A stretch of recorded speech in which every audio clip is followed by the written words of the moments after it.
तो दोस्तों नमस्कार, मैं हूं अनिल और क्रिकेट की एक नई वीडियो में आपका स्वागत है। तो दोस्तों फॉर्मर भारतीय क्रिकेटर मोहम्मद कैफ का मानना है कि रोहित शर्मा, विराट कोहली और रविचंद्रन अश्विन के बाद जसप्रीत बुमराह टेस्ट क्रिकेट से संन्यास लेने वाले अगले क्रिकेटर हो सकते हैं। उन्होंने कहा है कि दुनिया के नंबर 1 गेंदबाज जसप्रीत बुमराह का शरीर साथ नहीं दे रहा है। 31 वर्षीय जसप्रीत बुमराह इंग्लैंड के खिलाफ चल रहे चौथे टेस्ट मुकाबले के तीसरे दिन लय में नहीं दिखे और 28 ओवर गेंदबाजी करने के बाद उन्होंने सिर्फ एक ही विकेट लिया है, जेमी स्मिथ का।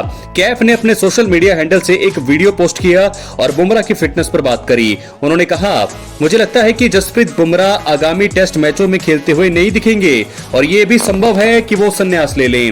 विराट कोहली, रोहित शर्मा और रविचंद्रन अश्विन भी संन्यास ले चुके हैं और अब लगता है कि बुमराह की बारी है। भारतीय क्रिकेट फैंस को शायद इसकी आदत डालनी होगी। मेरा मानना है कि अब आपको बुमराह के बिना टेस्ट मैच देखने की आदत डालनी होगी। मुझे उम्मीद है और दुआ है कि मैं गलत हूं, लेकिन इस टेस्ट में मैंने जो देखा उससे ऐसा लग रहा है कि वो बिल्कुल भी आनंद नहीं ले रहे हैं। वो अपने शरीर से लड़ाई हार गए हैं। जोश और जुनून तो वही है, लेकिन शरीर साथ नहीं दे रहा है और ऐसी सिचुएशन में आप क्या कर सकते हैं। तो दोस्तों मुझे लगता है कि उन्होंने कहा है कि Bumrah to retire from test.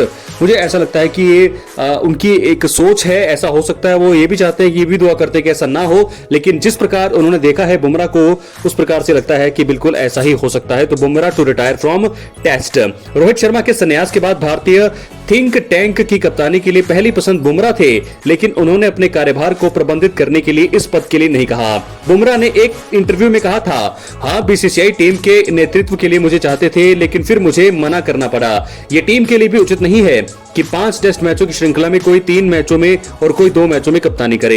यह टीम के लिए उचित नहीं है और मैं हमेशा टीम को प्राथमिकता देना चाहता था। दोस्तों बुमराह 2024 से आईसीसी टेस्ट गेंदबाजी रैंकिंग में नंबर 1 स्थान पर काबिज हैं, पर साल की शुरुआत से ही वो फिटनेस समस्याओं से जूझ रहे हैं। पीठ की चोट के कारण वो इस साल की शुरुआत में सिडनी में हुए 5वें और आखिरी बॉर्डर गावस्कर टेस्ट की दूसरी पारी में गेंदबाजी नहीं कर पाए थे और चैंपियंस ट्रॉफी और आईपीएल 2025 की शुरुआत में भी वो नहीं खेल पाए।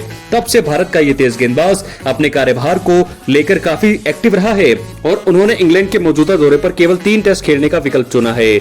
जसप्रीत बुमराह हेडिंग्ले में पहले मैच में खेले थे, जहां उन्होंने लगातार 140 किलोमीटर प्रति घंटे से ज्यादा की रफ्तार से गेंदबाजी करी और पहली पारी में 83 रन देकर 5 विकेट लिए। इसके बाद एजबेस्टन में हुए दूसरे टेस्ट मुकाबले में बुमराह नहीं खेले। उन्होंने लॉर्ड्स में हुए तीसरे टेस्ट मैच में वापसी करी। लॉर्ड्स में हालांकि उनकी गति भी काफी कमी आई और फिर भी वो लगातार दूसरी बार 5 विकेट लेने में कामयाब रहे और मैच में कुल 7 विकेट लिए।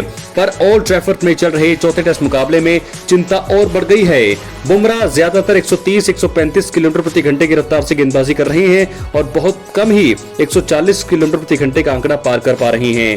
मोहम्मद कैफ को लगता है कि उनके लिए सबसे बड़ी चिंता उनकी गति में आई गिरावट है। उन्होंने कहा, वो विकेट ले या नहीं ले, उनकी गति कम हो गई है। वो लगभग 125 से 130 किलोमीटर प्रति घंटे की रफ्तार से गेंदबाजी कर रहे हैं। जो विकेट उन्होंने लिया उसे भी विकेट कीपर को पकड़ने के लिए आगे आना पड़ा। जब बुमराह पूरी तरह से फिट होते हैं तो वो गेंद कंधे की ऊंचाई तक पहुंच जाती है। ये इतनी तेजी से आती है कि चाहे जो रूट हो या बेन स्टोक्स, बल्लेबाजों को इसका एहसास होता है। वो अपने शरीर के साथ संघर्ष कर रहे हैं। इस टेस्ट में उनकी गति कम हो गई है। जसप्रीत बुमराह बहुत ही खुददार बंदा है। दोस्तों मोहम्मद कैफ ने आगे कहा, अगर उसे लगता है कि वो देश के लिए अपना 100% नहीं दे पा रहा है, मैच नहीं जीत पा रहा है और विकेट नहीं ले पा रहा है, तो वो खुद ही नहीं कह देगा। मुझे ऐसा लगता है वो उस तरह का गेंदबाज है जो जब चाहे किसी भी बल्लेबाज को आउट कर सकता है, लेकिन देश के लिए खेलने का जुनून अब भी बरकरार है, पर उसका शरीर और फिटनेस साथ नहीं दे रहे हैं। इस टेस्ट में उनका प्रदर्शन यही दर्शाता है दोस्तों कि मुझे लगता है कि आगे के टेस्ट मैचों में भी समस्याएं होंगी और हो सकता है कि आप उन्हें अब नियमित रूप से खेलते हुए नहीं देखेंगे। तो दोस्तों इस प्रकार अब जसप्रीत बुमराह लेंगे टेस्ट से संन्यास। मोहम्मद कैफ का चौंकाने वाला बयान। जसप्रीत बुमराह की फिटनेस पर बात उन्होंने कर दी है। क्या है आपकी राय? अपनी राय कमेंट बॉक्स में जरूर दें, क्योंकि दोस्तों जैसा मोहम्मद कैफ ने कहा है बहुत सारे लोग इससे एग्री भी करेंगे, क्योंकि हम सब ने देखा है कि बुमराह ने तीसरे टेस्ट मुकाबले में संघर्ष किया है, जिसके चलते इंग्लैंड ने 669 जैसा पहाड़ जैसा स्कोर बना दिया और 311 की लीड ले ली। बुमराह वो नहीं थे जिन्होंने पहले आतंक मचा रखा था टेस्ट क्रिकेट में, किसी भी किसी भी फॉर्मेट में, लेकिन इस प्रकार की जो उनकी गेंदबाजी हमने देखी, उनकी गति में जो गिरावट हमने देखी, क्या अब जसप्रीत बुमराह का दौर खत्म हो रहा है? तो ऐसे में 125 130 की स्पीड से अगर वो गेंदबाजी करेंगे तो कोई भी बल्लेबाज उन्हें खेल सकता है। पहले वो 140 से ज्यादा की स्पीड से गेंदबाजी करते थे तो किसी भी बल्लेबाज को वो आउट कर सकते थे, लेकिन अब सिचुएशन कुछ और है। और ऐसे में मोहम्मद कैफ का यह बयान आ रहा है तीसरे टेस्ट मैच में चौथे टेस्ट मैच में उनकी गेंदबाजी देखने के बाद। तो क्या लगता है आपको, क्या यही होने वाला है? क्या बुमराह रिटायर होने वाले हैं टेस्ट से? अपनी राय कमेंट बॉक्स में जरूर दें, और अगर आप चैनल पर नए हैं सब्सक्राइब करने के बाद ऑल पर क्लिक करें, क्योंकि ये फ्री है और यहां आपको हर प्रकार की भारतीय क्रिकेट से जुड़ी हुई तमाम जानकारी मिलती रहेंगी। इसलिए वीडियो को लाइक करें, शेयर करें, सब्सक्राइब करें। दोस्तों मिलते हैं अगले वीडियो में। बहुत बहुत धन्यवाद।